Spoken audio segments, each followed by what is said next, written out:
Hora de conversar com o Eduardo Barão e mais uma vez a gente fala sobre os protestos em Cuba, porque eles são históricos, né? Quando é que a gente viu pela última vez, só no meio dos anos 90, manifestações em Cuba. E o governo cubano, Barão, jogando a culpa nos embargos americanos. Tudo bem? Bom dia.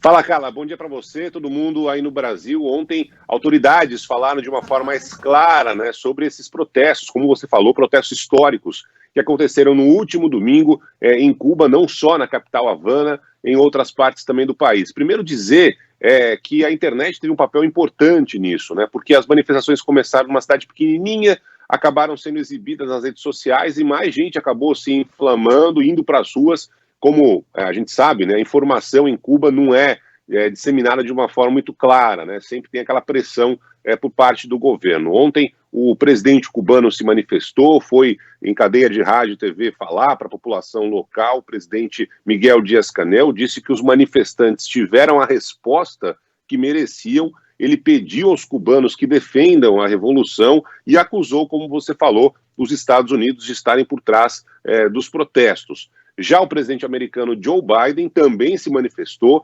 disse que os protestos cubanos por liberdade são memoráveis e fez um apelo ao governo da ilha para que não use a violência para silenciá-los. Os números, Carla, oficiais não foram divulgados, mas ONGs locais disseram que mais de 100 pessoas foram presas durante a manifestação e que ontem, na segunda-feira, a internet local acabou caindo toda hora, assim, para não, teoricamente, numa forma de não ter essa comunicação entre as pessoas que moram na ilha. Alguns repórteres que estão por lá também falaram sobre isso. De qualquer forma, é uma situação complicada, muito complicada, que Cuba tem vivido nos últimos dias, por causa do aumento, em especial, da pandemia, dos casos e de mortes do coronavírus. Aqui nos Estados Unidos tem um movimento muito forte de cubanos que saíram da ilha, estão morando, em especial, no estado da Flórida, que pedem, por exemplo, a passagem de um corredor humanitário, e nesse corredor para levar medicamentos, para levar alimentos também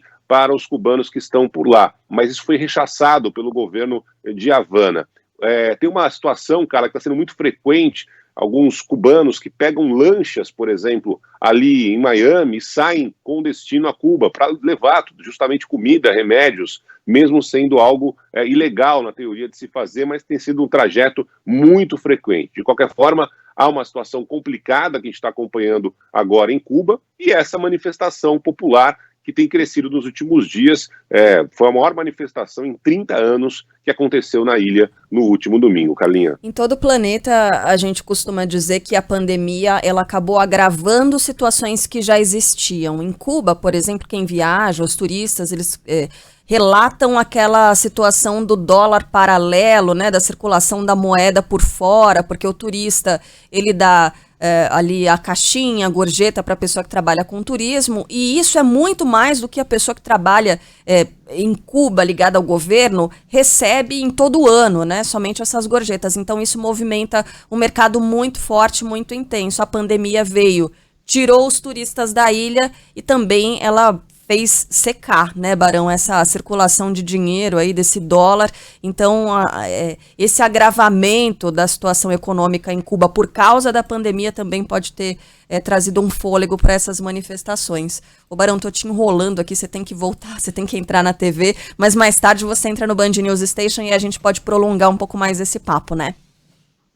Não está enrolando coisa nenhuma, você dá informação. É isso aí, o PIB despencou justamente por causa do turismo, né, que acabou não sendo possível durante o momento de pandemia, e também muitos cubanos que moram aqui nos Estados Unidos, que mandavam dinheiro, mandavam dólar para os parentes lá, por causa dessa restrição dos voos, né, também não conseguiram mais fazer isso, ou seja, é uma situação bem complicada da economia cubana.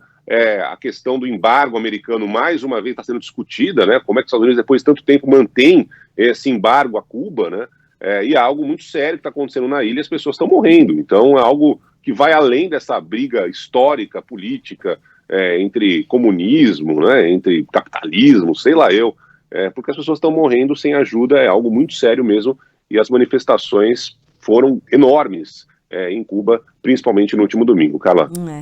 Barão, um beijo, até às 11 da manhã. Até mais tarde no Band News Station. Valeu, pessoal.